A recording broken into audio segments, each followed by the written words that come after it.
오늘이 천막 당사 투쟁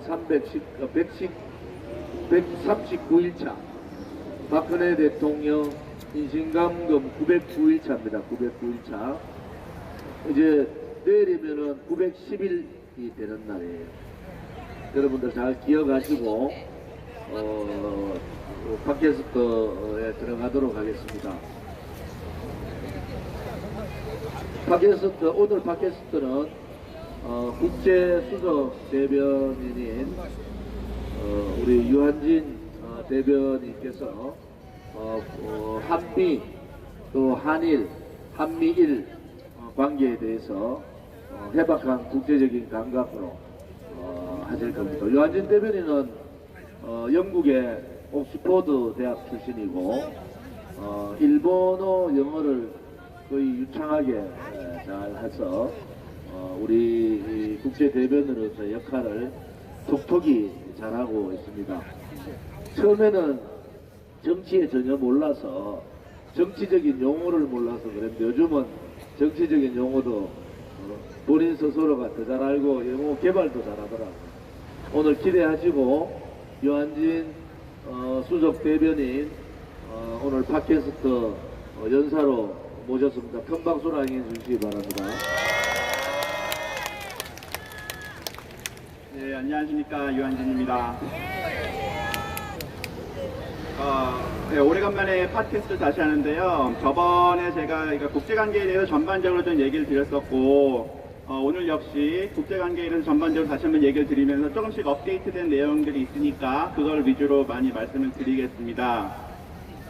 요새 보시면 우리 공화당 네이버 카페에 들어가 보시면 특히 우리 공화당에 대해서 일본 쪽에서 관심이 많다는 것을 보실 수가 있을 것입니다. 우리 네이버 카페에 거기 해외 섹션 또는 VOW 백악관이라는 섹션에 가보시면 일본 쪽에서 우리 조원진 대표님 또는 홍문전 대표님 그리고 저도 한번 인터뷰를 한 적이 있었고 신문 그리고 방송 양쪽에서 많이 취재해 가고 있습니다 요새.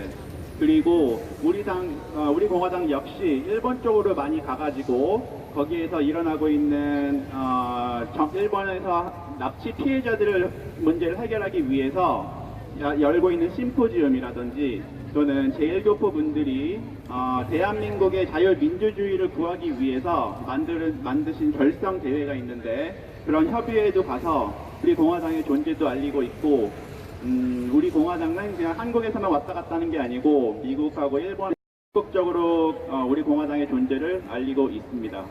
그래서 이분들이 많이 제 가면은 굉장히 신기해요. 자한당에서는 눈코빼기 하나도 안 보이고 또 사실은 일본 국내에서도 예를 들면 납치 피해자 문제라는 것은 일본에서도 관심 있는 사람들만 관심 있는 것인데 거기에서 딴 나라의 정당의 대변인이 가니까 굉장히 놀랍기도 하면서 반가워하십니다. 그래서 여러 가지를 물어보시는데 제가 가서 항상 하는 얘기는 우리 공화당은 한미일 삼각연대를 매우 중요시한다. 그리고 한미 동맹을 위해서는 한일 간의 연대가 매우 중요하다. 그 얘기를 꼭 드리고 그동안 우리 공화당에서 해왔던 일들 이것이 우리는 단지 문재인 정부하고만 싸우는 것이 아니라 중국을 위시로 하는 이 전체주의 세력과의 싸움에 우리가 선두에 서 있다는 얘기를 항상 많이 합니다. 그러다 보면은 그분들도 우리 공화당에서 매우 큰 관심을 갖고 거기서도 이제 거기서 취재할 때도 있고 또 한국에 일부러 오셔서 당 대표님들하고 만나가지고 인터뷰를 하고 또 취재에 가는 경우도 점점 늘고 있습니다. 저희가 이제 우리가 연설을 할 때 요새 자꾸 청구권 문제가 많이 나오는 것을 보실 겁니다. 그게 몇 달 전부터 저희 집회에서 우리는 청구권 얘기를 많이 하고 있는데 이것은 이 청구권 문제의 본질을 우리가 좀 잘 알 필요가 있어요. 지금 앞으로 점점 이 문제가 커질 것이고 아직은 조금 아직도 이게 그렇게 크지 않다 보니까 사람들이 긴가민가 하기도 하고 이외에 자꾸 청구권 문제를 갖고선 이렇게 계속해서 얘기를 하나 그런 질문도 있으실 거예요. 근데 이 청구권 문제의 본질을 그래서 제가 전설에서 좀 많이 얘기도 하지만 좀 더 풀어서 말씀을 좀 드리고 싶은 기회가 있었어요. 이 청구권 문제라는 것은 본질적으로는 일본하고 아무런 상관이 없습니다. 이 청구권 문제가 이제 벌어지고 있는 이유는 박정희 대통령님께서 미국하고 공조해서 만든 조약이기 때문입니다. 만약에 이게 일본이 아니라 뭐 대만이 될 수도 있고 뭐 홍콩, 싱가포르 어느 나라가 됐건 간에 이것은 단지 미국과의 공조하에 박정희 대통령님께서 이 문제를 해결하셨다는 이유이기 때문에 그것 때문에 항상 문제가 될 수밖에 없었던 것입니다. 지금 이 청구권 문제라는 게 뭐냐 하면은 매우 단순한 것입니다. 우리나라의 바로 제일 소중한 이웃이 누구입니까? 바로 일본 아닙니까? 일본하고의 관계를 우리가 국교 정상화한 것이 언제입니까? 그것이 바로 1965년이죠. 그리고 그것이 한일 기본 조약입니다.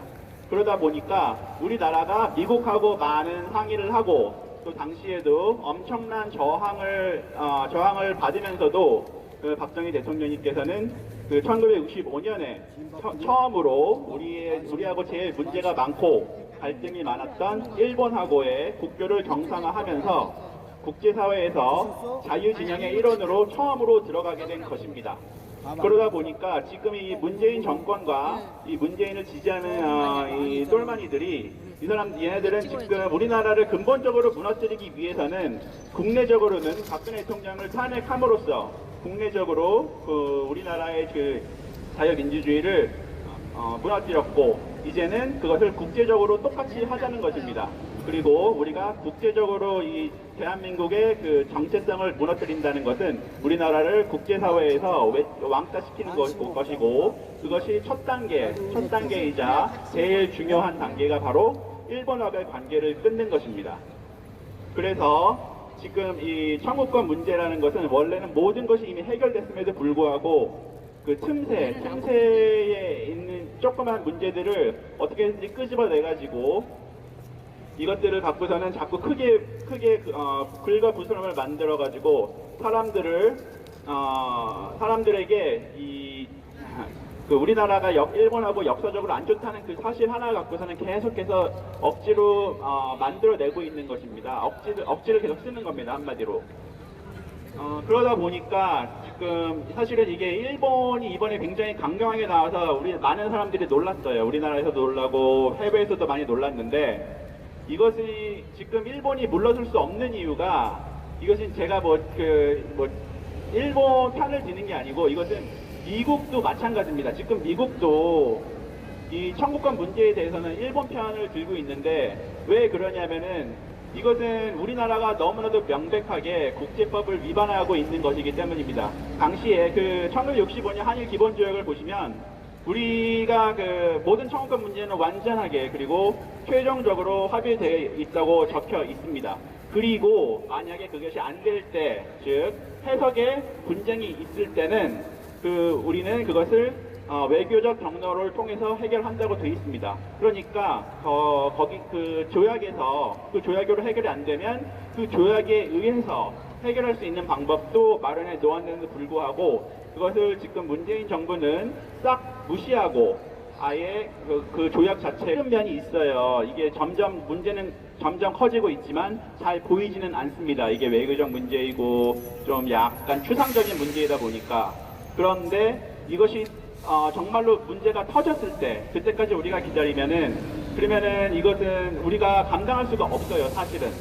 그러다 보니까 계속해서 이 얘기를 하긴 하는데 그러면서도 우리 걱정은 우리가 또 친일파다 그렇게 매도될까봐 저는 솔직히 걱정은 됩니다. 그러면서도 이제 그래서 제가 일본에 가서도 이런 얘기를 하면은 그쪽에서 오히려 저한테 물어봐요. 너는 혹시 친일파로 매도되는 게 걱정되지 않느냐? 그러면 저는 이렇게 말을 합니다. 아니 우리는 지금 대통령도 잃고 나라가 지금 망해가는데 언제까지 버틸지도 모르겠다. 그런데 우리가 지금 얘기를 안 하면 더 이상 얘기할 수 있는 기회가 없을지도 모르겠다. 그렇게 말을 합니다. 그러면서 이제 제가 일본에 가서 참 많은 기자들 그리고 정치인들 또는 이제 다른 여러 가지 단체의 분들하고 만나보면은 저는 상당히 깜짝 놀랐어요. 제가 어렸을 때 알던 일본에는 이제 그 혼내랑 타테마에라고 겉모습하고 이제 속마음이 따로 있는데 그 저희가 만나는 분들은 대부분 한국을 너무 사랑하십니다. 그 저한테 자기들이 한국에 오셔가지고 강원도에 있는 바닷가 또는 뭐 부산에 갔다든지 아니면은 뭐 충청도에 있는 등산을 가가지고 찍은 이 산의 배경들 그런 것을 보여주시면서 그것도 뭐 어제 오늘 찍은 게 아니에요. 몇 달 전에 몇 년 전에 찍은 사진들을 저한테 막 보여주십니다. 그러면서 우리 대한민국이 너무나도 아름답다고 합니다. 일본하고는 근본적으로 다르다면서 흙이 다르다고 해요. 네, 이러면서 우리나라가 정말 참 좋은 나라고 아름다운 나라인데 이런 나라를 이 문재인 정권이 그리고 중국을 위시로 하는 이 전체주의 세력이 무너뜨리라고 한다는 것에 대해서 참을 수가 없다는 겁니다. 그러니까 물론 이분들 중에서는 물론 자기네 국익을 생각하면서 우리나라가 자유민주주의로 남기를 원하는 분들도 계시지만 그런 분들은 제가 장담하는데 극소수입니다. 이번에 가서 정말 느꼈던 거는 우리나라에서 보통 극우라고 많이 불리는 사람들이 있더라고요. 그런데 그분들하고 만나보면은 정말 우리나라 대한민국이 잘 되기를 원하시고 또 앞으로 같이 싸웠으면 좋겠는데 지금 이 문재인 정권에 속고 있는 사람들이 너무나도 안타깝다는 겁니다. 그래가지고 우리가 이 문제를 해결하기 위해서는 일본하고 끊임없이 교류를 하고 계속해서 접촉을 해야 합니다. 저 역시 어렸을 때 또는 그냥 제가 이렇게 일본에 자주 가면서 그냥 배운 거 학교에서 배운 것들 뭐 역사책에서 배우거나 그런 것들로 대부분 알고 있었는데 실제로 만나보고 그분들하고 술 마시고 얘기 나누고 여러 가지 허심탄회하게 얘기를 많이 나눠보면은 그분들이 지금 한국 상황을 우리보다도 그러니까 우리나라의 문재인 지지자들 그런 사람들보다도 훨씬 더 걱정을 하고 우리와 뜻을 같이 하고 계십니다. 근데 이게 지금 왜 이렇게 일본 얘기를 자꾸 할 수밖에 없는 게 미국 쪽에서는 항상 우리가 이제 한미 동맹을 강화를 얘기하지만 미국의 입장에서 봤을 때 우리나라는 미국이 세계 최강의 슈퍼파워이고 유일한 슈퍼파워이다 보니까 그리고 또 우리나라에게는 많은 도움을 주다 보니까 우리에게는 한미 동맹이 거의 제일 중요하고 큰 영향력을 끼치지만 미국의 입장에서는 대한민국뿐만 아니라 대만, 홍콩, 일본, 이라크, 유럽의 모든 국가들이 중요합니다. 그러다 보니까 우리가 항상 한미 동맹을 외쳐도 이 미국 입장에서는 우리 대한민국에 있는 특히 우리 공화당 분들이 너무너무 고맙다 그렇게 생각은 많이 하시지만 이분들의 입장에서는 미국의 입장에서는 지금 중국의 공산당 정부를 위시로 하는 이 전체주의 세력과 지금 싸우고 있고 또 계속해서 싸워 나가야 하는데 지금 대한민국이 일본하고 너무 사이가 안 좋고 또 대한민국 자체가 넘어가려고 하다 보니까 많은 걱정을 하고 계세요. 그리고 우리 대한민국이 사실은 이 좌파들조차도 반미라고 말은 하지만 우리나라는 일본과 근본적으로 이 상황이 다릅니다. 미군이 한국에 있는 이유는 우리나라를 지키기 위한 것이고 또 반면에 일본의 미군이 주둔하게 된 이유는 물론 아시겠지만 조금이라도 이 부분에서 차별화가 되고 더 선명하게 되기 위해서는 어떻게 보면 이게 금기 사항인 일본하고의 교류, 한일 관계의 강화 이것을 우리는 더욱더 주장해야 하고 또 이것은 사실은 우리나라를 위해서도 꼭 필요한 것입니다. 그러다 보니까 이제 예전에는 우리가 맨 처음에 집회를 할 때부터는 이제 한미동맹 강화하자 얘기를 항상 하고 미국에 대한 고마움을 항상 표시하면서 성토기를 들었지만 지금 어떻게 보면은 이 청구권 문제가 불거지면서 특히 일본하고 어떻게 하면 우리가 더 많은 연대를 해 나아갈 수 있는지를 계속해서 모색을 해야 합니다. 그리고 제일 간단하고, 그러니까 간단하다기보다는 제일 덜 어려운 방법은 일단은 그 제일교포분들하고 우리가 어떻게 밀접한 관계를 갖고 나아갈 수 있을지를 많이 고민을 했고요. 그래서 거의 한 작년 12월에부터 그 제일교포분들의 하고 모임이 여러 가지 있는데 그런 모임에도 가고 또 그분들이 한국에 올 때도 이제 당 지도부하고 만나고 자꾸 이렇게 교류를 넓혀가고 있는 상황입니다. 그리고 또 이제 제일교포분들뿐만 아니고 요새는 일본의 일본의 정치인들 또는 일본 정보 당국자들하고 요새는 많은 교류를 해 나아가고 있습니다. 그래서 그들이 원하는 것이 무엇인지를 알고 또 우리가 원하는 것이 무엇인지를 상대방에게 알려주면서 지금 우리는 사실은 제가 장담하는데 강경화보다도 훨씬 일본의 입장과 우리의 입장을 서로 잘 교류하면서 훨씬 잘 외교가 되고 있다고 저는 생각을 합니다. 네. 그리고 이게 지금 오늘도 이제 그 보수연합 KCU라고 Korea Conservative Union이라는 보수연합의 모임이 심포지엄 하나 있었습니다. 그것이 무엇이냐면은 한일 교류, 그래서 한일 관계를 어떻게 풀어나갈 것인가 그거에 대한 심포지엄이 하나 있었는데 여기서도 하는 얘기가 그겁니다. 지금 우리가 일본하고 사실 이게 한일 관계라고 말을 하지만 이것은 사실은 한일 관계의 문제가 아닙니다.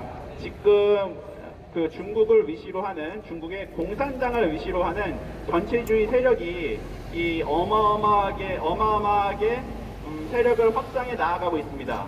이 아시아에서 그리고 동북아시아뿐만이 아니고 모든 전체 아시아에서 얘네들의 1대1로 등등 여러 가지 방법을 통해 가지고 지금 그 전체주의를 계속해서 확산해 나가고 있고 미국이 지금 제일 걱정하는 것은 지금 한일 관계보다도 이 어떻게 하면 이 전체주의 세력을 무너뜨리냐 그것을 걱정하고 있는 와중에 지금 그래서 우리 대한민국하고 일본이 같이 힘을 합쳐가지고 지금 그러니까 한일 관계의 그 나쁜 점들, 힘든 점들, 문제점들보다도 우리에겐 지금 공통의 아주 거대한 적이 있다는 사실을 계속해서 부각시키고 인지시켜가지고 지금 우리는 그것을 싸우기 위한 작업을 계속해 나아가고 있습니다. 그리고 그것이 지금 미국이 원하는 것이기도 합니다. 미국이 지금 하려는 전략은 중국을 포위하는 겁니다. 당연히 포위할 수 있는 제일 중요한 방법은 대한민국, 일본, 대만, 홍콩, 싱가포르, 호주 등등 그 주위에 인도, 몽골리아 뭐 엄청나게 많죠. 그 모든 나라들이 힘을 합쳐가지고 지금 중국을 둘러싸고서는 중국의 전체주의 세력을 막는 것인데 그러다 보니까 앞으로 이제 조금씩 뉴스에 나오겠지만 보수연합이 각 나라별로 생길 것입니다. 최근에 합리적으로 일어나고 있는 일들입니다. 요금은 6만 9천 원. 그래서 지금 근데 제가 항상 제가 꼭 여러분들께서 알아주셨으면 하는 것이 하나가 있는 게 근데 왜 미국이 도대체 이 전 세계에 자유를 확산시켜야 한다고 생각을 하는가? 저는 그것을 여러분께서 꼭 한 번쯤은 생각해 봐주셨으면 좋겠어요. 이게 그 자유민주주의라는 게 굉장히 거창하게 들리고 추상적으로 들리지만 사실은 매우 어떻게 보면 간단 명료합니다.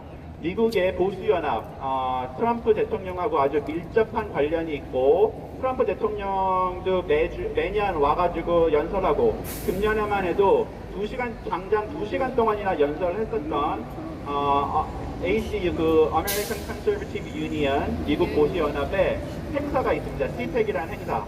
거기에는 항상 미국의 뭐 대통령, 부통령부터 시작해가지고 모든 정치인들이 오는 아주 중요한 행사인데 이 CPEC을 주관하는 미국 보수연합의 댄 슈나이더 사무총장님은 보수 우파의 정치 철학, 국가의 정의를 이렇게 말씀하십니다. Sovereignty that resides in the person. 이게 무슨 뜻이냐면은 주권은 개개인에게 있다. 그것도 상당히 사실은 좀 추상적이죠. 이것을 좀 더 풀어 말하면 바로 이겁니다. 그냥 내 인생의 책임은 바로 나에게 있다. 이것이 그 근본적인 이 보수 우파 정치 철학인데, 그러다 보니까 우리가 당연히 내 인생의 책임은 나에게 있다. 이것은 뭐 상식적으로 딱 들었을 때 너무나도 상식적이고 너무나도 당연한 얘기 같지만, 이것을 좀 만약에 좀 자세하게 생각하다 보면은 사실은 사람들이 그걸 대부분 사람들이 모르는구나. 내 인생의 책임은 나에게 있다는 것이 어떤 뜻일까? 그거에 대해서 많이 깊게 고민할 필요가 한 번쯤 있을 것 같아요. 왜냐하면은 지금 이 좌파들은 결국은 뭐냐면은 내 인생의 책임은 우리에게 있다는 겁니다. 그래서 이 보수 우파와 그 좌파의 차이를 보면은 예를 들면 작은 정부, 적은 세금, 시장 경제, 이런 것들이 결국은 근본적인 철학이 내 인생의 책임은 나에게 있기 때문에, 그것을 이해한다고 하면은 이 모든 우리가 추구하는 정책들, 그런 것들이 쉽게 이해가 갑니다. 반면에 좌파들은 뭐 내가 가난한 것은 우리 모두의 책임이고 저쪽의 소수 약자들을 항상 돌봐줘야 되고, 그런 식으로 생각하는 것 자체가 좌파들은 기본적으로 개개인 한 명 한 명의 책임감이라는 것을 부정하기 때문입니다. 그런데 이것이 자유민주주의, 보수 우파의 정치 철학의 근본인데, 여기서 이것을 우리가 왜 이해해야 하냐면은 이 자유민주주의라는 것을 이 체제가 자꾸 전 세계적으로 확산이 되면 될수록 이 자유민주주의 구조라는 것은 근본적으로 전체주의 어떤 차이가 있냐면, 자유민주주의의 체제는 구조상 지도자가 국민들에게 의존을 합니다. 공정한 투표를 하기 때문에 지도자는 결국은 자신의 권력을 유지하기 위해서는 국민들이 뽑고 국민들에게 의존을 하게 되는 반면, 전체주의라는 것은 그 반대로 국민들이 정권에게 의존을 하게 되어 있는 구조입니다. 이 구조를 이해하면은 왜 미국이 자유민주주의를 전 세계에 확산시키려는지를 알 수가 있는 것인데, 간단하게 예를 들어보겠습니다.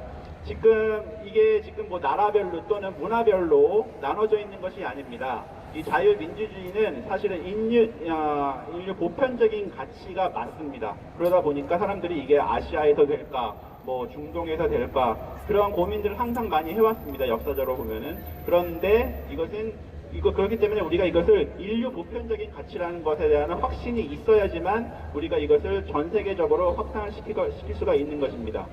근데 이 자유민주주의라는 것의 이 정치 체제의 구조가 왜 세계 평화에 이바지하는 것을 보면은, 예를 들면은 이게 자유민주주의 국가들 사이에서는 예를 들면 전쟁을 하는 일이 거의 없습니다. 왜 그러냐면은 정권이 국민들에게 의존을 하다 보니까 국민들은 기본적으로 평화를 원합니다. 만약에 우리가 선제 공격을 해야 될 일도 있을 거예요. 때에 따라서는.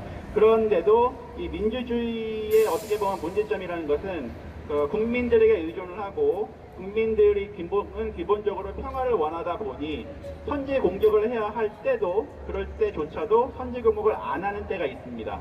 반면 이 전체주의 사상, 다른 말로는 공포사회라고도 말을 하긴 하는데, 공포사회에서는 보통 어떤 구조로 가냐면은 정권이 권력을 유지하기 위해서는 그 국가 밖에, 즉 외부의 적을 항상 만들어 놓습니다. 그것이 현재에서는 북한의 경우는 뭐 미국이고, 뭐 베네수엘라, 뭐 쿠바, 뭐 이라크, 이란 등등 뭐 많은 나라들이 대부분 미국이 초강대국이다 보니 대부분이 미국을 적으로 하는데, 이것은 뭐 나라별, 문화별 특성이 아니고 모든 전체주의 세력 또는 공포사회가 정권을 유지하기 위해서 꼭 필요한 방법입니다. 왜냐하면 외부에 적이 있다고 하면 우리가 아무리 평소에 싸우다가도 우리끼리 결국은 내 안보에, 내 개인의 안전에 영향을 끼친다고 하면은 결국 우리끼리는 뭉칠 수밖에 없고 현 정권이 아무리 싫어도 그 현 정권을 위주로 결국은 뭉칠 수밖에 없습니다. 그래서 이 구조를 좀 이해하는 정권들은 절대로 국민들이 잘 살게 만들지 않습니다. 그 국민들이 잘 살게 되면은 잘 살게 될수록 그 사람들은 외부의 적에 스스로 싸우려고 하기도 하고 또는 아예 도망을 가버릴 수도 있기 때문입니다.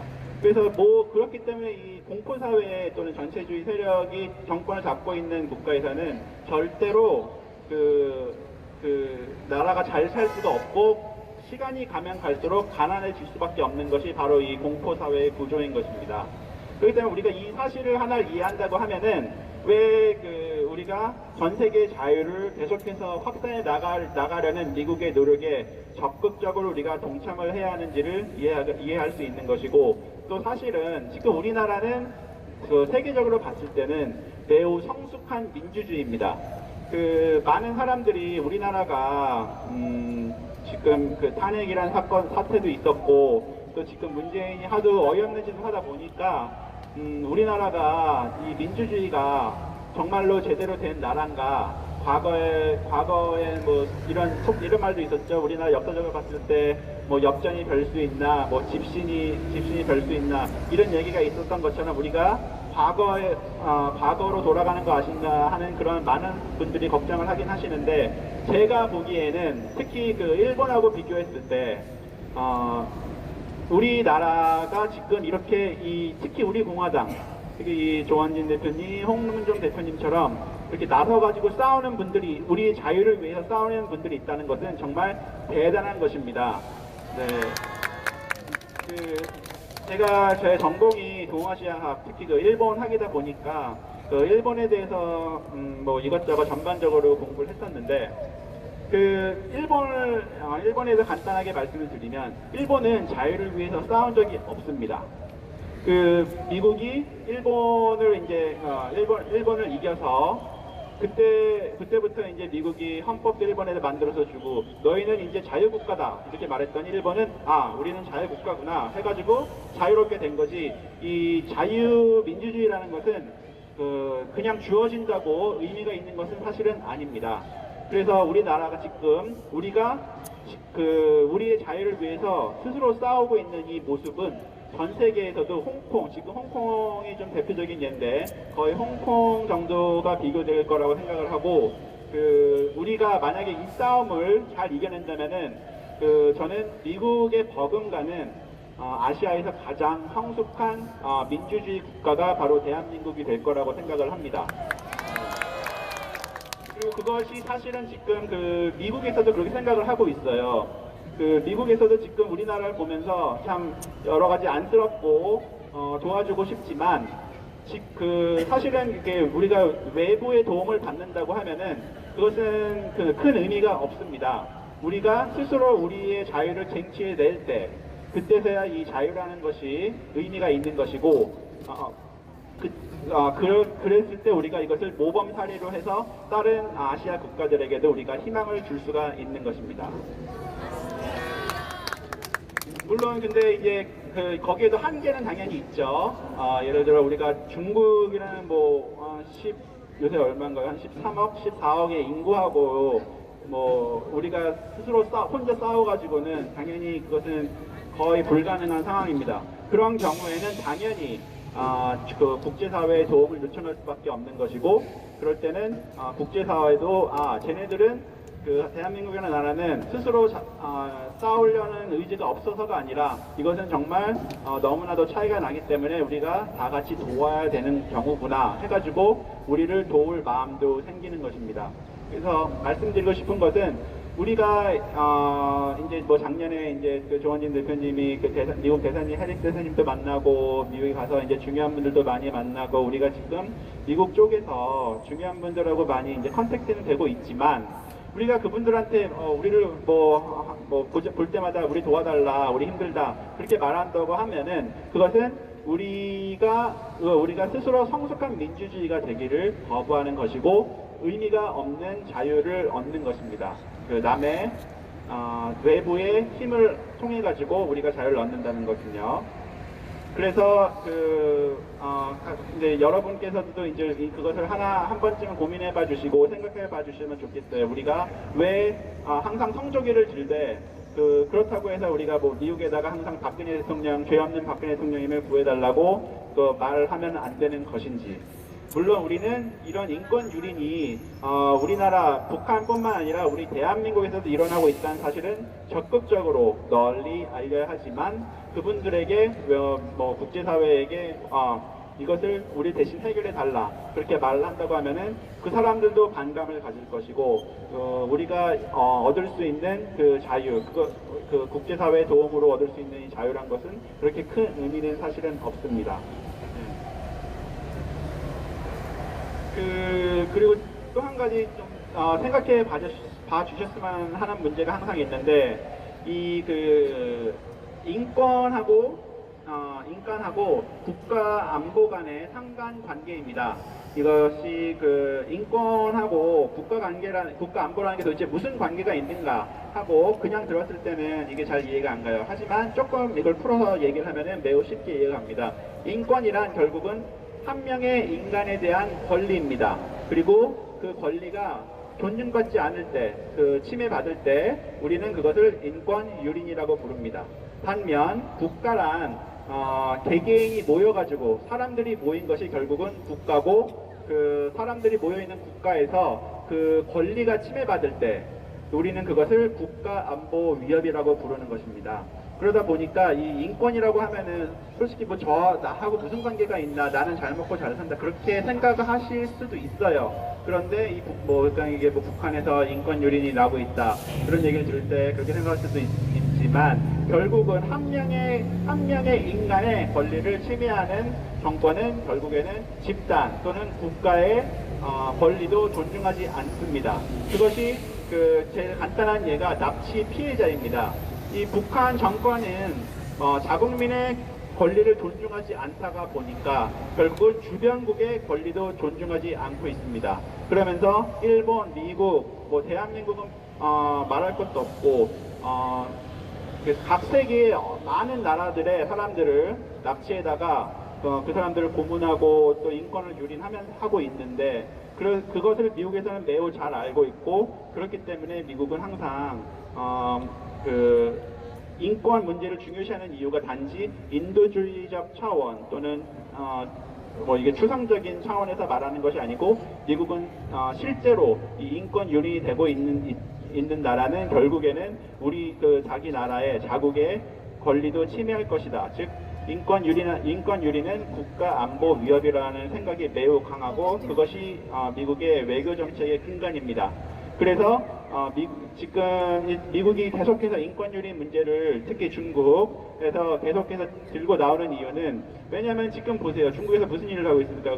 CCTV가 전 세계에서 만들어지고 있는 CCTV의 70%가 한 나라, 중국이나 한 나라에 다 있다고 합니다. 그래서 거기서 얼굴 인식을 하고 사람들 몸동작까지 확인하면서 모든 신원을 파악해가고 있는데 그런 것을 솔직히 이것을 파악을 할 필요가 있습니까? 미국이 중국에 대해서 수십 년간 외교 정책을 펼치면서 예전에는 어떻게 생각했냐면은 중국도 이제 경제가 발전하고 시간이 지나면서 결국은 민주주의화가 될 것이다 그렇게 생각을 해왔었어요. 그런데 한 5년쯤 됐을 겁니다. 5년 전쯤 전에 미국이 확실하게 깨달은 것은 중국은 절대로 민주주의가 될 의지가 없구나. 이 전체주의 그 상태로 쭉 가다가 결국은 패권을 장악할 것이구나. 그 생각을 하고 이제 그 사실을 확실하게 깨달았습니다. 그러면서 미국의 외교 정책은 트럼프가 되면서 근본적으로 변하기 시작했고 지금은 중국은 전체주의 세력을 확장시키려는 노력을 절대로 포기하지 않을 것이기 때문에 중국이 이 패권 장악을 포기하지 않을 것이기 때문에 그렇다고 한다면 우리 미국이 아시아에 있는 다른 자유민주주의 국가들과 함께 그 전체주의 세력을 무너뜨려야겠구나 하고 그래서 그것을 하고 있는 찰나에 우리나라에서 이 전체주의와의 싸움에 제일 선봉에 서 있는 이 대한민국에서 갑자기 박근혜 대통령님의 탄핵이 일어난 거예요. 그러니까 이게 미국에서는 지금 굉장히 황당한 겁니다. 아니 지금 그 제일 최전방에 서가지고 제일 먼저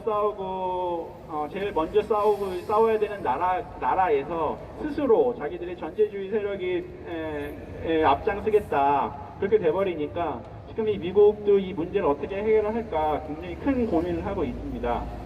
그런데 그 와중에 이렇게 지금 오늘 와 계신 분들 또는 유튜브로 보고 계신 분들 그리고 이 탄기국 때부터 활동을 해주셨던 분들 그런 분들이 계시는 것을 유심히 보면서 근데 이 대한민국에도 희망이 있구나 해가지고 지금도 우리를 굉장히 유심히 보시면서 어떻게 하면 우리를 도울 수 있을까 참 많은 고민을 하고 있습니다. 미국 쪽에서도.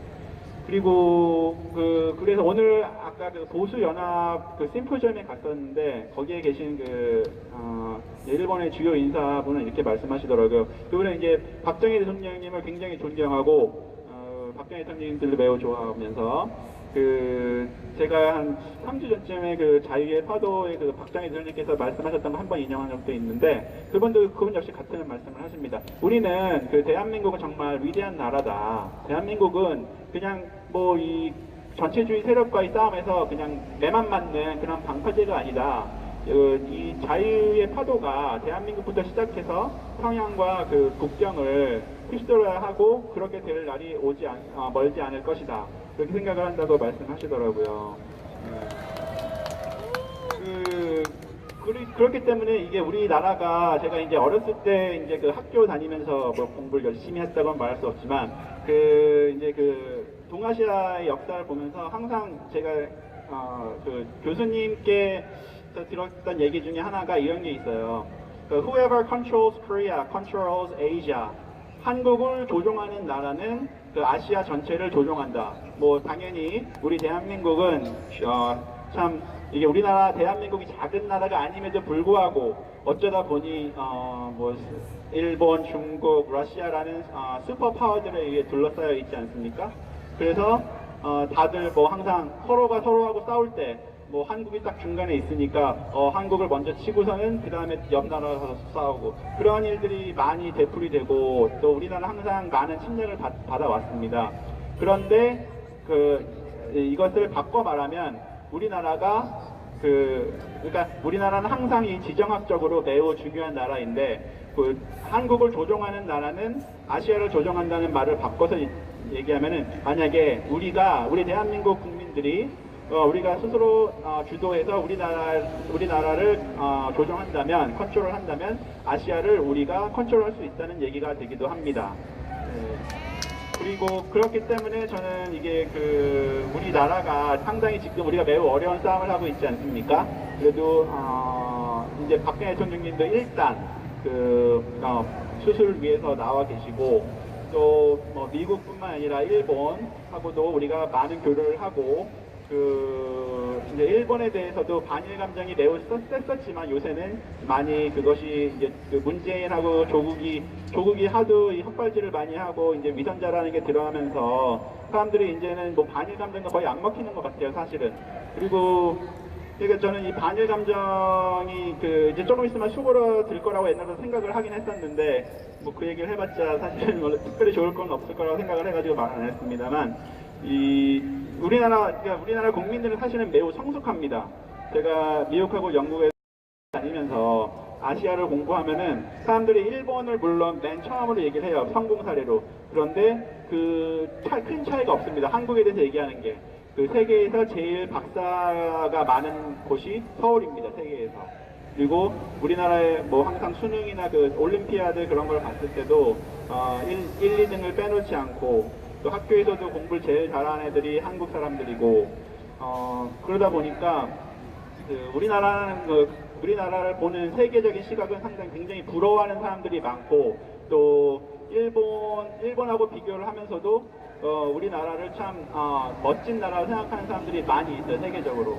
근데 이거를 자꾸 저는 그래서 항상 안타깝게 생각하는 게 우리가 그 길을 하자, 일본을 뛰어넘자 뭐 그런 얘기를 들을 때마다 이게 너무 가슴이 아픕니다. 이게 우리가 왜 스스로 우리를 일본하고 비교를 하는지 전혀 다른 나라인데 옆에 있고 아무리 뭐 역사적으로 많은 교류가 있다곤 하지만 우리나라는 우리나라이고 일본은 일본인데 왜 우리가 스스로 그 일본하고 비교를 하지? 애초부터 비교도 안 되는데 뭐 지금 상황이 어떻습니까? 일본의 GDP는 한국의 3배입니다.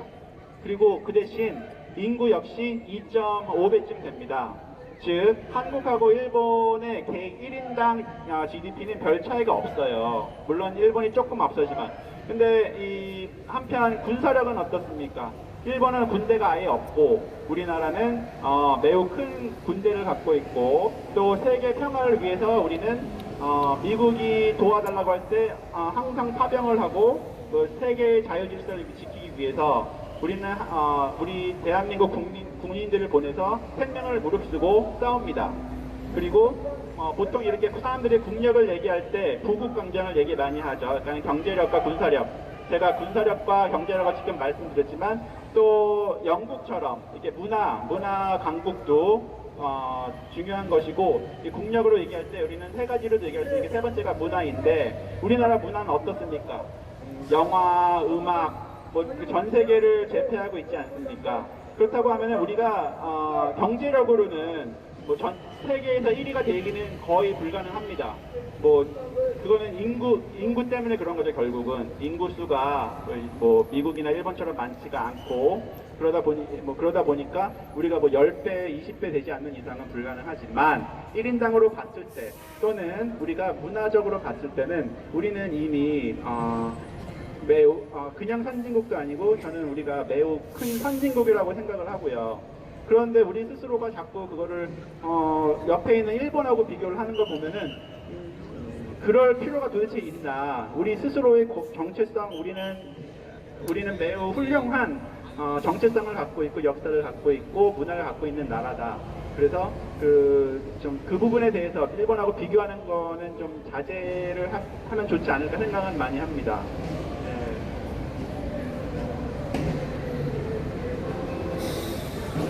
그래서 잠깐 방금 간단하게 말씀을 드렸던 게 그 하나의 그 해외 파병에 대해서 잠깐 말씀을 드렸었는데 이게 모든 게 연결이 되는 것이 그 전 세계의 자유를 확산시키려는 미국의 노력이 있는데 그것을 아주 간단하게 얘기를 하면 이런 거죠. 이제 자식들이 스스로 이제 어려운 일도 많이 겪으면서 책임감도 커지고 또 이제 성인이 되면서 자기 인생에 대해서는 자기가 책임을 지게 됩니다. 그러다 보면은 이제 어른들도 그 자식을 키우던 어른들도 이제 자식들한테 너희 이제 컸으니까 집안일을 도와라. 사실은 나도 힘들다 하면서 그 자식들도 어떻게 보면은 이 나이 드신 어르신들을 돕고 그러면서 같이 집안일을 하는 겁니다. 그것이 어떻게 보면은 아주 쉬운 예시인데 그것이 어떻게 보면 미국과 대한민국의 또는 아시아 국가들 새로운 자유민주주의 국가들하고의 관계라고 생각을 합니다. 그래서 우리가 가장 성숙한 민주주의가 된다는 얘기는 아시아에서 그것은 우리 스스로가 이제 미국이 홀로 해왔던 일들을 우리가 아시아에서만큼이라도 우리가 자유를 확산시키는데 뭐 미국이 요청하지 않더라도 우리가 스스로 이것을 확산시켜 나가고 아시아 국가들 내에서 우리가 하면은 그만큼 우리는 더 돋보이고 그만큼 우리가 더욱더 성숙한 자유민주주의가 되는 것입니다. 그래서 그렇기 때문에 우리가 이 해외 파병에 대해서도 지금 이제 호르무즈 해협에 파병을 하는 거에 대해서 많은 걱정을 하지만 일본은 애초부터 그냥 안 한다고 했어요. 왜냐하면 그 이란하고의 관계가 있기 때문에. 그런데 어떻게 보면은 우리는 이것을 만약에 다른 나라에서 요청이 없더라도 우리 스스로 전 세계의 자유를 지키기 위해서는 이 부분에 대해서 우리가 스스로 파병을 해서 그 국제사회에서 자유를 지키려는 노력에 동참해야 하지 않을까. 그렇게 우리가 고민을 해볼 필요도 있는 것입니다, 사실은.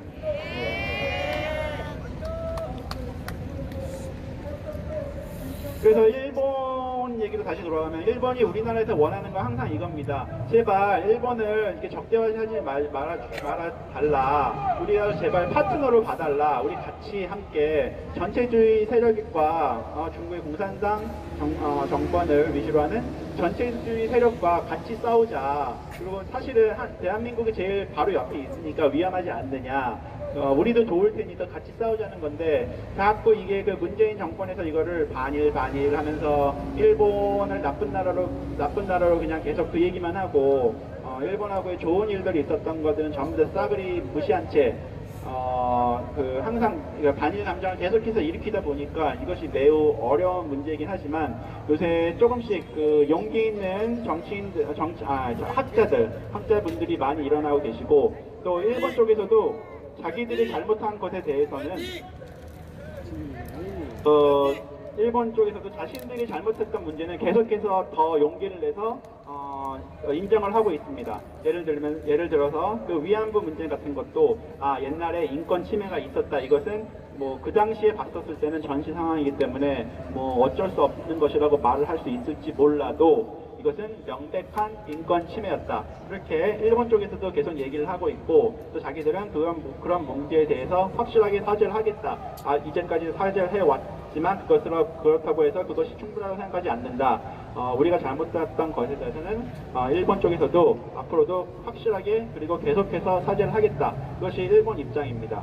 그래서 우리가 이런 것들을 같이 감안해가지고 자꾸 계속해서 일본 나쁘다 그런 얘기만 하는 것보다 일본에 대해서도 매우 균형적인 시각으로 우리가 볼 필요가 있고, 그것보다도 지금 훨씬 큰 이 전체주의 세력의 그림자가 사실은 우리에게 잘 안 보일지는 모르겠지만 아시아를 거의 다 뒤덮고 있습니다.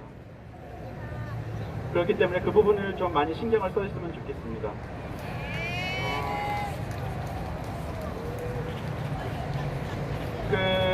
그래서 아까 제가 이제 말씀드린 거 이제 마지막으로 하나만 더 말씀드릴게요. 그 제1교포 분들에 대해서 이분들이 이제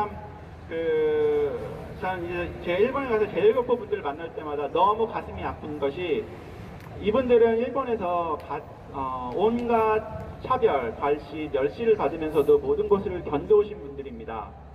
그러면서도 근데 이분들이 이제 사회적 성공을 이루셨는데, 이분들이 참 견딜 수 없는 딱 하나가, 우리 대한민국이 자신들의 자긍심으로 국적을 안 바꾸고 대한민국 자신들이 한국 이름을 쓰면서도 견뎌냈던 이 대한민국이 무너져가고 있다는 사실, 이 문재인의 빨갱이 정권에 무너져가고 있다는 사실에 너무나도 큰 상처를 입고 계세요. 그리고 이분들이 그거 하나 견딜 수가 없더라고요. 대부분 우리를 돕기 위해서 노력하시는 제1교포 분들은 연세가 70이 넘으신 분들입니다. 걷는 것도 좀 많이 힘들어가지고 이게 막 부축 받으면서 걷고 그러시는 분들이 계신데, 그분들이 이제 한국에 많이 오십니다. 또 우리도 그분들 보러 가기도 하고, 그분들이 오실 때 좀 우리가 따뜻하게 맞아주시면 좋겠어요. 저번에 한번 제1교포 분들이 오셔가지고 우리 집회에 왔었는데 좀 약간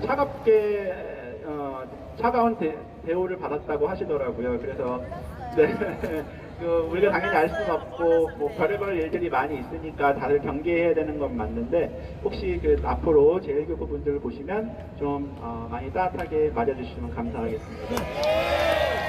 네, 일단 오늘은 이 정도로 하겠습니다. 감사합니다.